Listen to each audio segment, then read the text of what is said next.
So this was awkward. You didn't know Fort Pearson. You didn't know the foreign ministry at home. I think that's ridiculous. You didn't know this culture.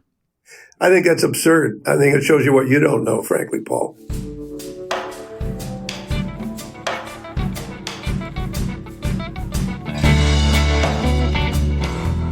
That's Bob Rae, Canada's ambassador to the United Nations, tearing a strip off of me.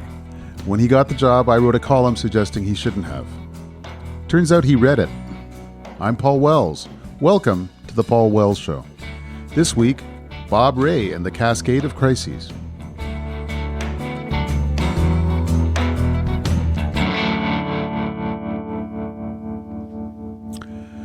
So, about that column. When Bob Rae was appointed Canada's ambassador to the UN in 2020, Canada had just run for a seat on the UN Security Council and lost. Like 3 weeks earlier, for the second time in a decade. Meanwhile, Donald Trump was the president of the United States, Britain was Brexiting, and COVID had shut down global travel. It might actually have been the worst possible time to be getting into the multilateralism game. Being a sensible sort, I wrote a column saying Rae was the wrong person for the job. All the other UN ambassadors from big G7 countries were diplomatic lifers who'd been representing their countries all their lives. And they were all more than a decade younger than Rae. He'd been doing important things, of course. He was Ontario's only NDP premier, for one thing. And he was brought in as interim leader of the Federal Liberals after the worst election result in their history. This one time, he even saved the Toronto Symphony. But none of that makes a guy a purpose-built tool for expressing Canadian foreign policy. What I was implying was that it was getting awfully late for Rae to be starting a new career in the world-fixing business. He doesn't agree, and I'll let you hear why. The fact is, Bob Rae's been getting noticed in New York, where he's been so outspoken in confronting Russia over the Ukraine invasion and other bullies over just about everything, that it's sometimes not clear he has the government of Canada behind him when he talks. What if he's right? What if he is the right man for the job? Of course, he's done just about everything, including foreign affairs, in a long career. He was a Rhodes Scholar. He ran the Forum of Federations, which was a pet project of Jean Chrétien and Stéphane Dion, and an interesting one. He carried out specialized diplomatic missions for Justin Trudeau, which was also about Rae and Trudeau figuring out whether they could work together. And he's one of the country's great talkers. He doesn't need a lot of prep time. Just point him at a topic and say, go. He makes news in our interview, I think. Did you know Canada's ambassador to the UN thinks Ukraine should have been given a roadmap to NATO membership 14 years ago? Now you do. All of this brings me around to thinking that maybe Bob Rae fits Canada's foreign policy, or Justin Trudeau's, the way all those diplomatic lifers fit the systems in Japan and France and Great Britain. Those countries have consistent foreign policies, built on the pursuit of durable interests in the face of stubborn threats. Canada, not so much. Justin Trudeau's had 5 foreign ministers. He sent them 5 public mandate letters. None of those letters even mentioned China. Maybe the best man to represent Canada in the world is a guy who's really good at filling in the blanks. I give you Bob Rae.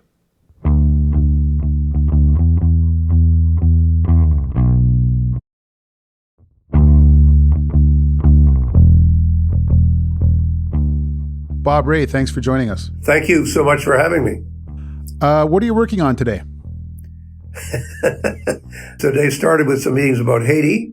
And then I've got a group of American military guys coming to see us this afternoon, meeting with a number of colleagues from other missions.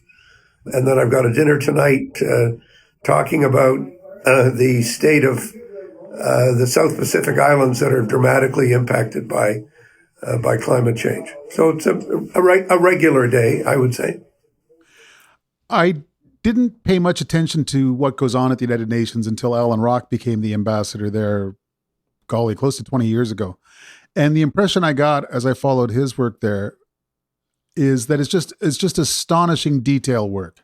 There are obviously so many interests represented in such a formal way that everything becomes channels. Is that pretty close to the way it works? Sort of. The schedule is sort of like a 24-hour high school because your day is in 1 hour, half hour, 2 hour segments on a whole range of very, very different issues. So in order to get the most out of it, you sort of have to say, well, of all these issues, what's the most important for this week and for the next week and for how we follow it through. And it is detail work. It's swatting exams. You're working hard.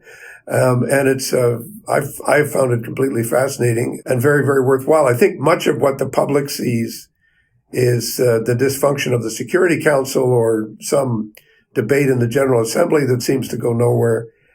I keep telling people that's only part of what this is all about. There's a whole lot of other stuff that goes on all the time. So are you trying to tell me that place is still useful? I don't think useful is the word. I think it's necessary. If we didn't have an institution like this, we would need to somehow recreate it. I mean, the reality is it's the one place in the world where people can come together, where you can have conversations with people you completely disagree with, where you're not only talking to like-minded, as we say, or people whose values you completely share and utterly agree with. You're talking with a whole range of people who have very, very different views than we do. And it's a place where there's a culture that's been built up over many, many, many decades, where you can have an off-the-record conversation with somebody that isn't going to happen any other way.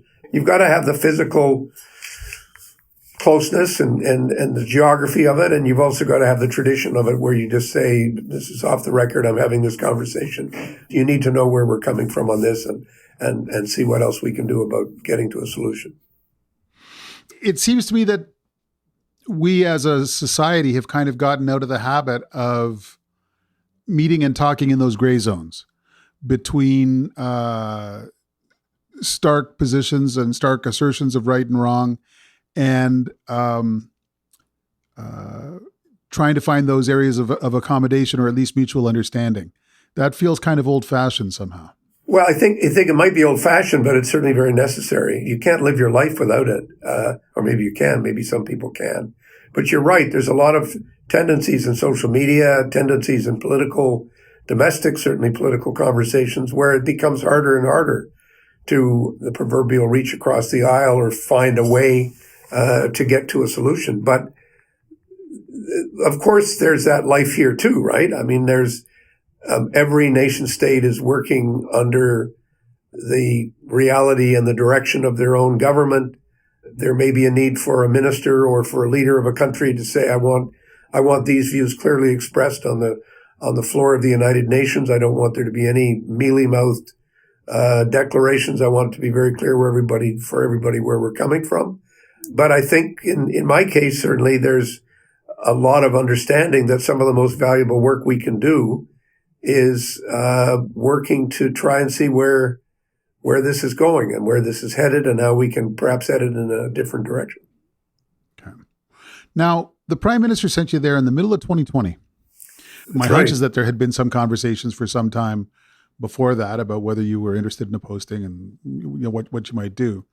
But in the event, you land in the middle of some of the worst months in New York's history, of devastating loss of life because of COVID, strong lockdowns, not a really auspicious start to your work. Well, I completed the work that I did on the Rohingya, and I completed it. I mean, I submitted my report, and then I did a couple of other follow-ups.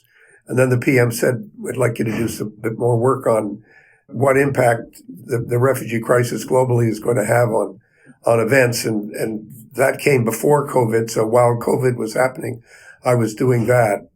I got a call from the Prime Minister right after the attack on the plane that was carrying a lot of Iranians out of Iran to Ukraine. Okay. And he called me about advice on that because I'd done some work on Air India. And he said, can you come up to Ottawa? And I said, I came to Ottawa. We had a nice chat about that and a chat about a bunch of other things. And then he said, do you have any interest in going to New York as ambassador? I said, well, I would have a lot of interest in doing that.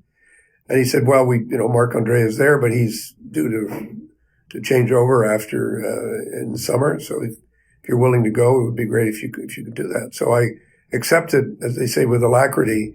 And then because of the other things that were happening with the vote and so on the Security Council, I came to New York a couple of times. And then COVID came.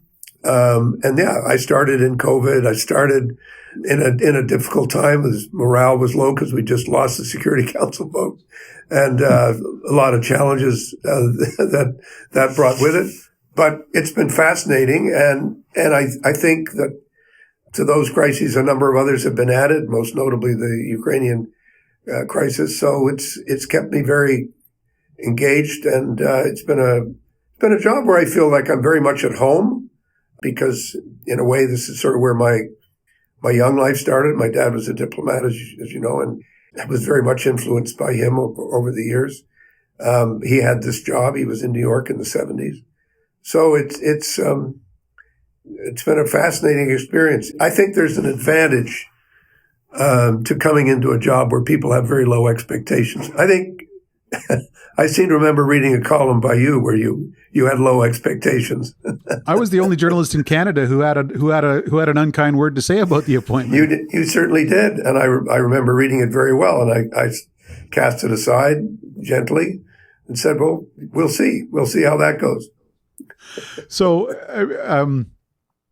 since you mention it, my concerns were that you were not a career diplomat, and that you're going to be surrounded by all these people who knew their gang and who knew one another, and you were coming in reasonably late in your career, green on both of those fronts. You didn't know Fort Pearson, you didn't know the foreign ministry at home. I think that's ridiculous. You didn't know this culture. I think that's absurd. I think it shows you what you don't know, frankly, Paul. Well, I grew up in this culture. For 20 years, I worked creating an NGO called the Forum of Federation. So I worked very closely with people in what you call Fort Pearson, but in the Pearson building in Ottawa. I've known diplomacy my whole life. I think anybody who knew me would know that. So the fact that I was a politician, and you may not have known of my other life interests, is frankly irrelevant. In fact, political skills are quite helpful. They're not that different from diplomatic skills. They're actually very, very helpful. The one thing I completely accept is that what I call the back to school is you've got to be prepared to accept the discipline of the ins and outs and the ways to and how to communicate and how to do this and that, and the protocol of meetings and all of that. A lot of it came very naturally to me. I didn't find it like putting on a very uncomfortable, ill-fitting suit. Quite the opposite. It seemed to fit quite well. As for the age thing, which you mentioned, I think that's can all be a matter of opinion. I mean, there's a lot of ageism. I'm not embarrassed about my age. Sometimes experience helps. Sometimes having had previous experiences helps. I found at the UN that all of the stuff that I've done before has really been prologue to this mission and this job, and I've found it very helpful. It's all been grist to the mill. I think my bluntness has been an advantage because a number of diplomats say we really appreciate how quickly you cut to the chase rather than just repeat the rote messages that we're getting from Capitol. And I've tried to keep doing that. I think that's very helpful. My energy level is good. My acuity seems to be not diminishing too much. So I'll leave it at that. We're going to get to the matter of your bluntness, which you yourself have remarked upon from time to time. But first of all, some more context setting, which is what you call the astounding cascade of crises that has beset the world, was besetting the world when you landed in the middle of the pandemic. Doesn't seem to be getting better. It is a hell of a mess out there. First of all, how would you describe the contours of this global cascade of crises? And secondly, how did we get into it, and what are the chances of getting out? That's a short question. Well, it is a hell of a mess. I mean, I think that's not a bad way to describe it. I think it's important to disentangle the mess and try to figure out what is it.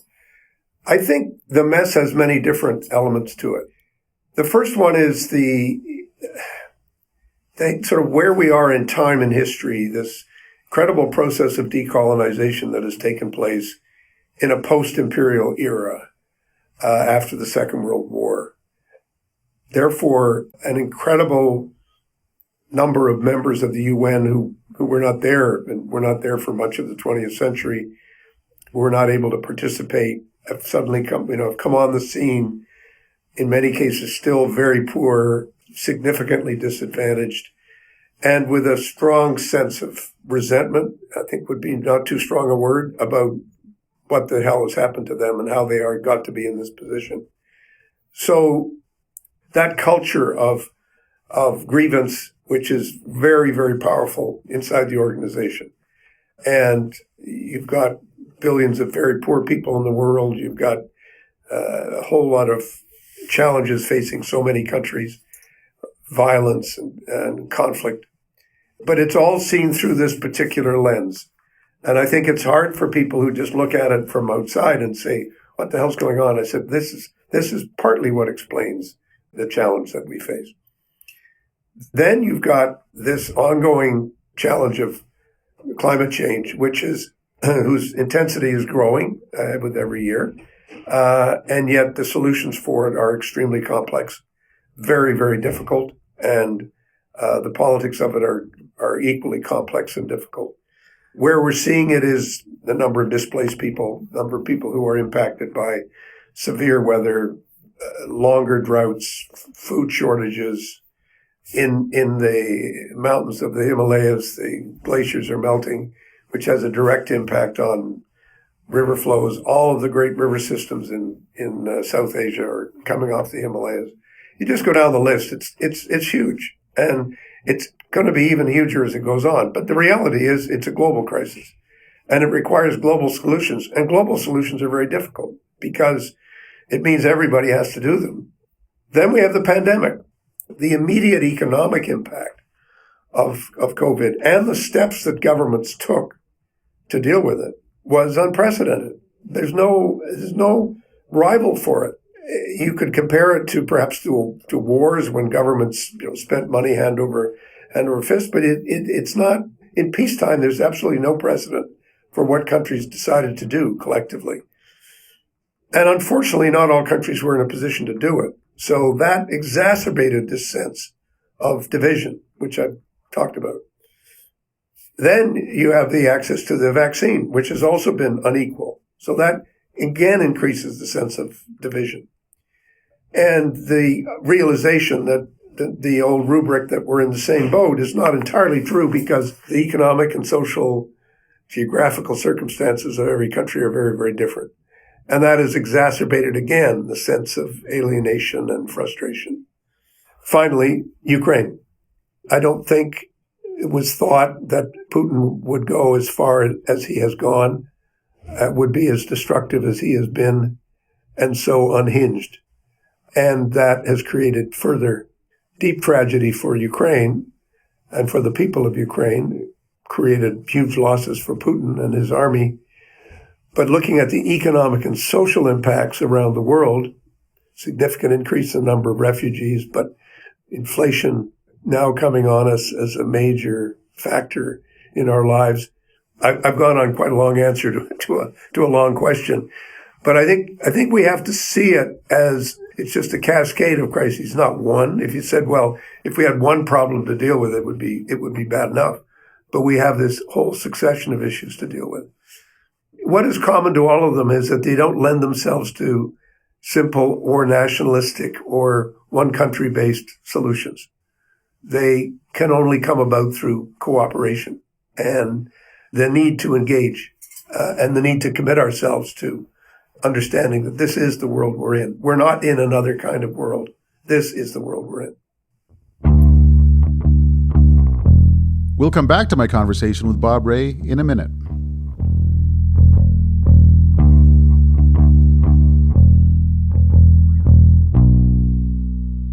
I want to take a moment to thank all of our partners, the University of Toronto's Munk School of Global Affairs and Public Policy and the National Arts Centre, our founding sponsor, TELUS, and our title sponsor, Compass Rose. Our publishing partners are the Toronto Star and iPolitics.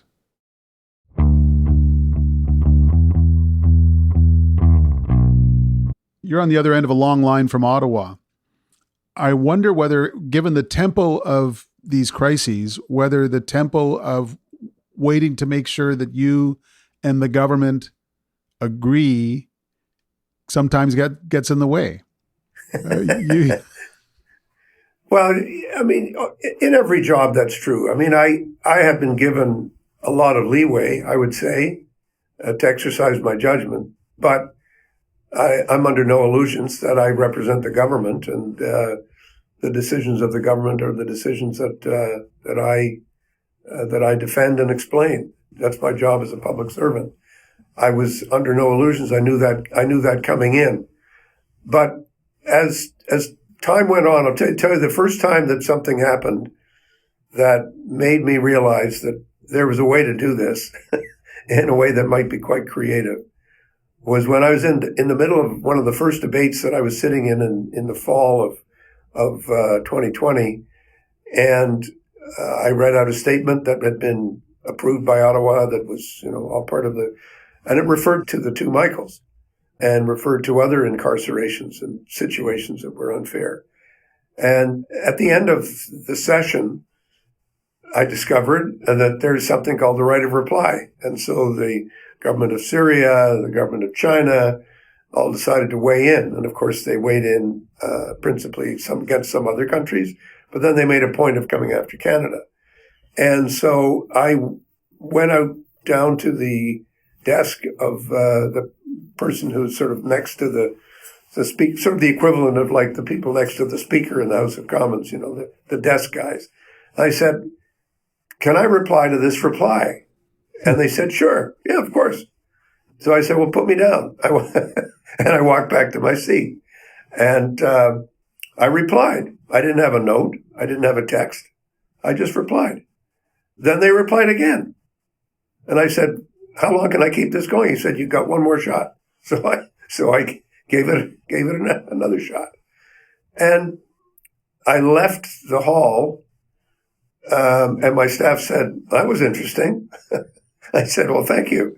But a lot of delegates came up and said, "Wow, that was great. Really appreciated your engaging, not backing off, defending, your country and explaining the situation." And I got back to the office, and people were quite happy and said, "That's fine. You stayed within the lines of what our instructions were." And then a day or two later, unbeknownst to me, someone tweeted out the exchange, because the exchange is taped.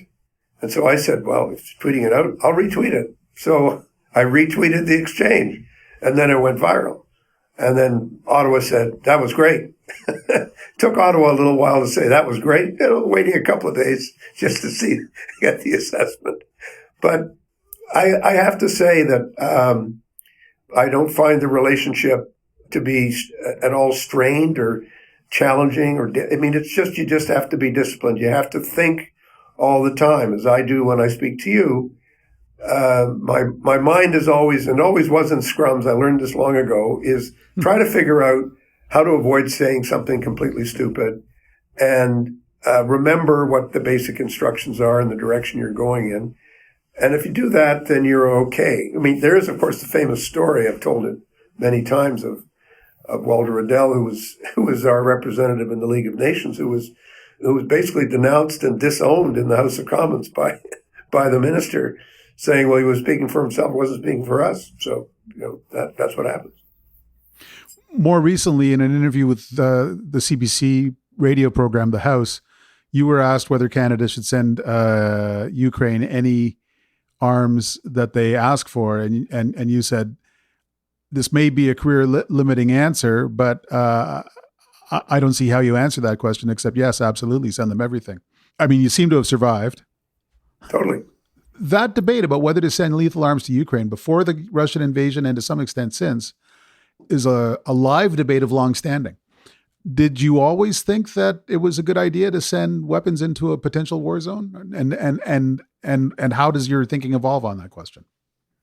Well, if you read stuff that I've written over the years and understand my sort of position in life, I'm a very much a student of the politics of the years between the First World War and the Second World War. Ever since high school, I've been fascinated by that time in history. And I am very much one of those people who believe that the road to the worst wars is paved when you don't deal with the problem early on in the life of the situation. I've felt for a long time and feel now that the people of Ukraine have a country. They've had a country and an identity for a very long time. They were nearly wiped out by Stalin in the 1930s. Their country was the bloodlands of the war between the Germans and the Russians in the Second World War. They lived under Soviet tyranny for a long time, got worse in the 50s, 60s, 70s. Finally, they became their own country. Again, had that identity reestablished. So I felt very strongly about Eastern Europe. My wife and I went to the first democratic election in Lithuania in 1990. And I think that freedom is incredibly important, and I don't believe that you deal with tyranny in any other way than being prepared to defend yourself. I've been a supporter of NATO. I was a supporter of NATO when I was a member of the New Democratic Party, and it wasn't popular, but I was. I've never had a different thought. I don't think you rattle sabers for no reason. I don't think aggression is ever a good idea, but you have to be able to defend yourself against aggression. And I think that's what the Ukrainians have been doing from the outset. Let's test that a little further.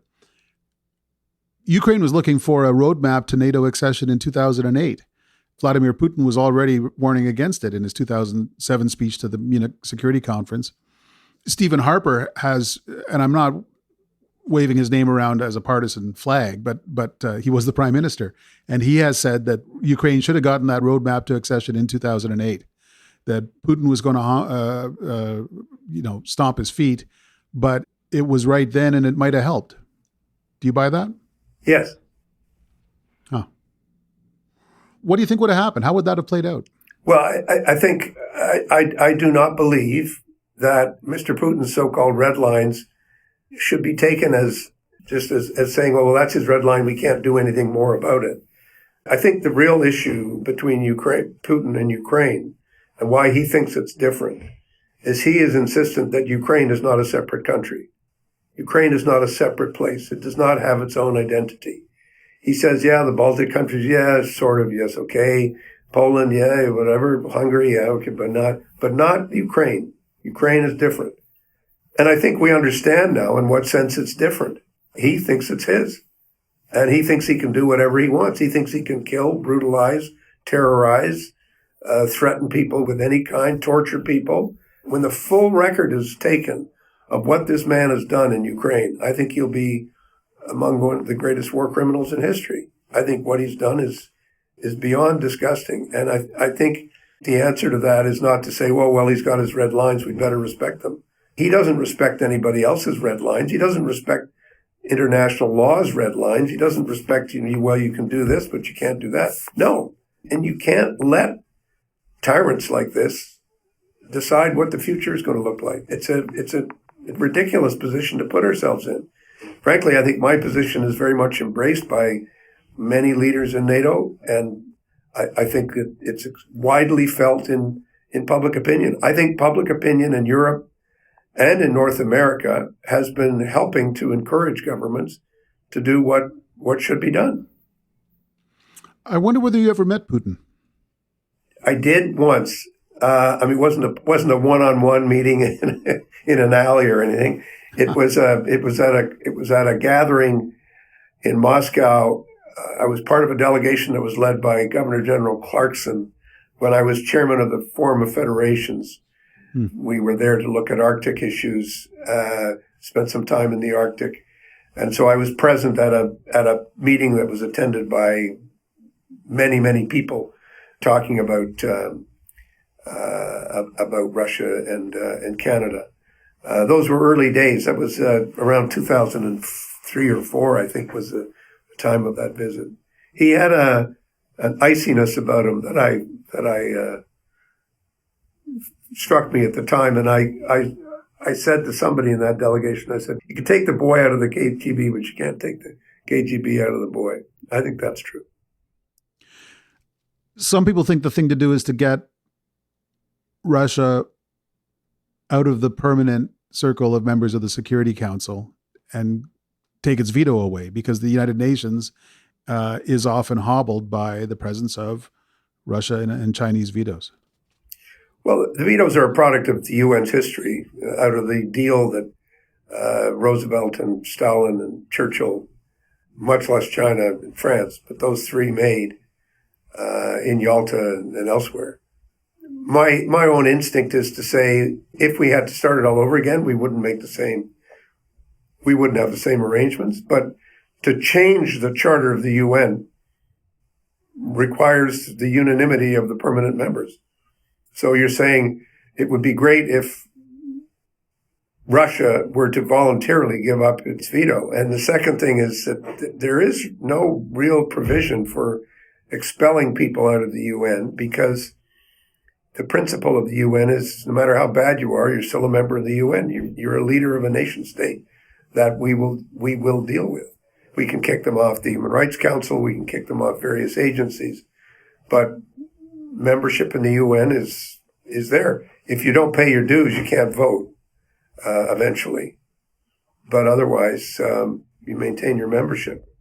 So the Security Council thing is, you'll appreciate, Paul, that for me as a former Canadian constitutional politician for many, many years, when somebody says we'd like to continue the debate on the Constitution of the United Nations, I sort of say, I think I've seen this movie. I've been there. I've experienced it. I'm not sure I want to experience it over and over again. Since we're talking about the Security Council, could Canada have won the last two times that it tried to get on the Security Council? Are there structural things that are just beyond our grasp? And are we missing out because we're not on the Security Council now? Well, let me answer the last question. The answer to the last question is no. I don't want to personalize it with respect to Mr. Harper under him, but I think there was a sense among a number of countries that under his leadership, Canada was less interested in the United Nations than it had been. And I don't know whether that's a fair comment or not, but I think that's certainly something that one hears. I think the initiative that the Trudeau government took was made within 5 years after that defeat, and ordinarily there's usually a 10 or 12 year gap between asks or candidacies. And one of the problems we faced in that experience was that a number of countries had already committed themselves to supporting others. In particular, although we're a member of the group that's called Western Europe and Others, which is the constituency from which we come, 2 seats, two countries elected from it, it's hard for non-European countries to win at the best of times, and it's very hard to win when you've added yourself as a third candidate in that group, because within that group, people have made their, if you'll pardon the expression, they've made their deals. So there's a lot of countries that we would have assumed would be friendly to us and would say, oh, of course, Canada will support you, who didn't support us. And that, I think, was a much more significant part of the defeat than anything else. And my advice to the government is based very much on my third point, and that is, in the current context and in foreseeable future context, I don't know why you'd want to spend a lot of your time and effort and money and engagement and everything else on the possibility of sitting for 2 years on the Security Council. It's not easy for me to see the logic of that. Huh. So maybe don't try next time. Well, figure out when the coast is clear next time, when there's a vacancy. Do as much diplomacy as required to figure out how do we get ourselves in a stronger position before we run. So you've got a whole bunch of people lined up to support you before you go. And understand that given the number of countries in the world, 193 as opposed to 53, which it was in the old days, or 60 or 70 or 80, now you got 193. You've got to pick your spots well in advance if you want a clear run. And that'll be a decision for the government and maybe future governments to make as to what the timing is. But my point is this, is there's a lot that we do, a lot of engagement that we have, a lot of work that needs to be done that doesn't involve being a member of the Security Council. There are 178 countries that are not members of the Security Council right now, including a lot of big countries. And so you say, does that mean they're less important than the UN? I mean, last year we were in the top 7 donor countries to the UN system. Top 7. That's a significant place for us to be. And so we have a lot to say about what happens in the UNDP, about what happens in UNICEF. We get asked questions about a number of issues where our views are taken extremely seriously. We have a lot of ways of influencing the life and work of the UN in every field of its endeavor.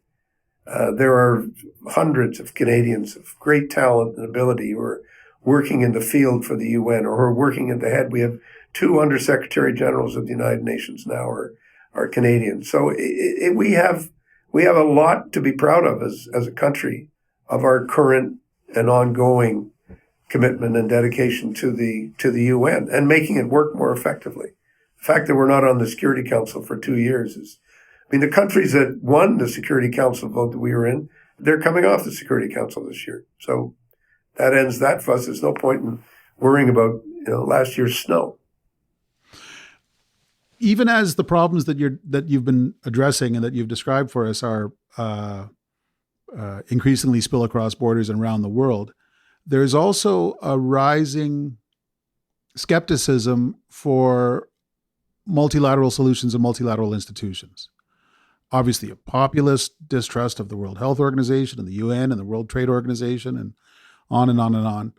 But also some academic, journalistic skepticism that this stuff isn't working even if it was a good idea, and that nations need to retrench either to networks of friends, the so-called friend-shoring argument, or simply try and do what you can in the world and hope for the best. I have to assume that's not your own read of things. The fact of the matter is that Canada joined with a number of other countries to create NATO 4 years after we created the United Nations. And in the Charter of the United Nations, the formation of regional and other alliances is provided for. So I don't think there's anything incompatible between sometimes nation states have to do stuff, sometimes regional groups have to do stuff. Sometimes it has to be a broader basis of understanding. I don't think it's quite as stark a division as you might describe it.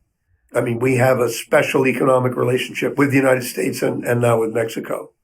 The debate around that took place in the 1980s and 1990s, and then back again under President Trump. But I think there's an overall recognition among a broad group of people that having that relationship is important to us and is to our advantage. At the same time as we remain committed to multilateral engagements of one kind or another. I think it's important not to be simplistic in drawing out these distinctions, except to say that those who would look to the more extreme forms of nationalism or the more extreme forms of xenophobia as being the way forward, I think are completely wrong-headed. The challenges that the UK is now facing economically and politically in many other ways, I think can be traced to the decision on Brexit.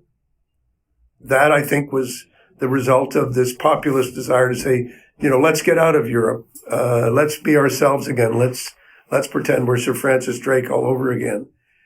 And there's other ways in which the realities of the world just weigh in on that and say, yeah, go ahead, see what happens. See how that works out for you.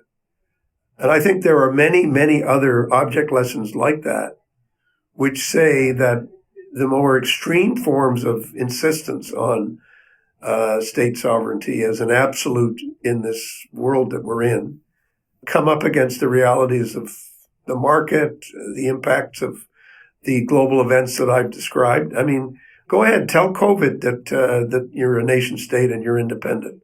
See what COVID says. Go ahead, tell climate change that you want to be on your own and don't want to do what anybody else does. See how that works out for you. I think we have to be smart enough to recognize that there are many features of our world that where borders don't really play as big a part in deciding what's going to happen as we might think. I feel a lot about it the way Churchill used to talk about democracy, where he said it's the worst form of government except for all the others. And I think you can say the UN has many, many faults, and it's the worst form of global governance except for all the others, because the reality is it's a way that allows for the flexibility of nation states and regional groupings to work side by side. And I do think we've got to be careful in thinking that, particularly when we're talking about the economy, in thinking that purely national solutions or directing capital exactly where to go and how to behave are always going to be effective or are going to work or are going to be, frankly, in our best interest. And that's something that I've actually learned. So I share that with you. You've already given future prime ministers some thoughts on whether and how to apply for a Security Council seat. Maybe we can broaden it a bit. Obviously, the current prime minister is eternal. So if you were to put some advice in an envelope for some future Canadian prime minister, what would you tell them about what you've seen about perceptions of Canada, opportunities for Canada, and hazards that Canada faces in the world over the next several years? As you know, from having jousted with me in scrums over the years, I don't like to answer hypothetical questions, but quite apart from the construct of your question, I would say this. What we say is extremely important. The vision that we have and the words that we use are important, and how we express them is important. The clarity with which we express them, the vision that we share, the way in which we can try to draw the lines. The discussions today, for example, about information and misinformation, about democracy and authoritarianism, about the rights of women in the world today.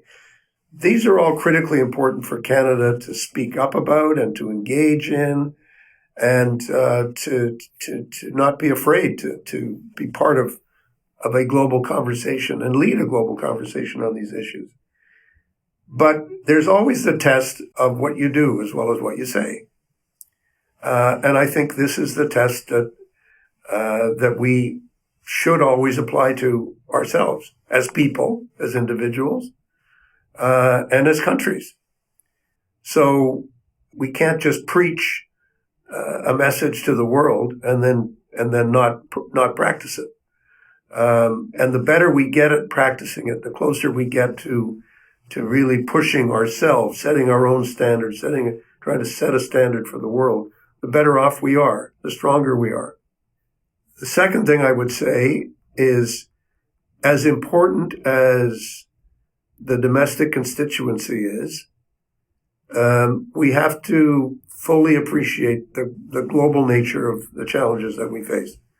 And that really means understanding that how we're doing on the Sustainable Development Goals, for example, which are just sort of a common sense description of what good government is aiming for: equality between women and men, ending serious poverty, improving improving healthcare, all the things that we look at domestically.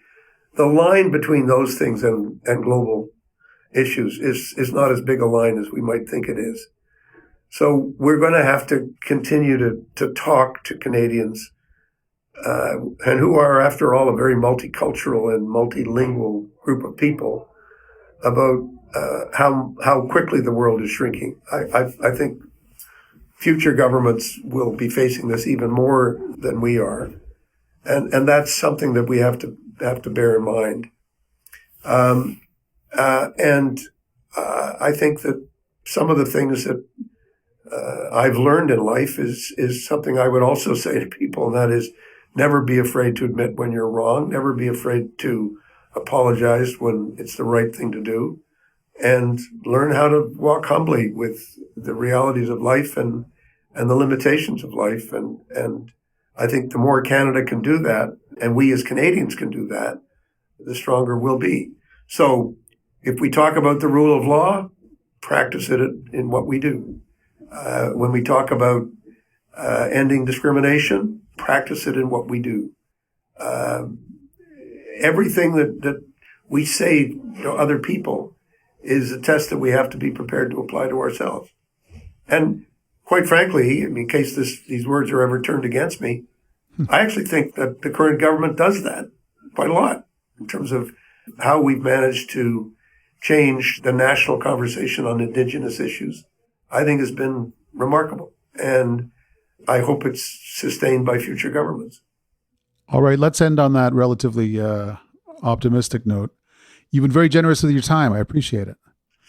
Paul, it's always good to talk to you, and I appreciate it as you get older and realize how smart you still are. I'm sure there'll still be opportunities for us to engage. Thank you very much. Thanks for not keeping me in the doghouse forever. No, you're not in the doghouse. That's fine. It's all good. Thanks for listening to The Paul Wells Show. The Paul Wells Show is produced by Antica in partnership with the National Arts Centre and the University of Toronto's Monk School of Global Affairs and Public Policy. It's published by the Toronto Star and iPolitics. Thanks to our founding sponsor, TELUS, and our title sponsor, Compass Rose. Our senior producer is Kevin Sexton. Our associate producer is Haley Choi. Our executive producer is Lisa Gabriel. Stuart Cox is the president of Antica. You can read more of my stuff on my newsletter, paulwells.substack.com. And thanks to Bob Ray for being such a faithful reader. If you're enjoying this show, spread the word. We'll be back next Wednesday.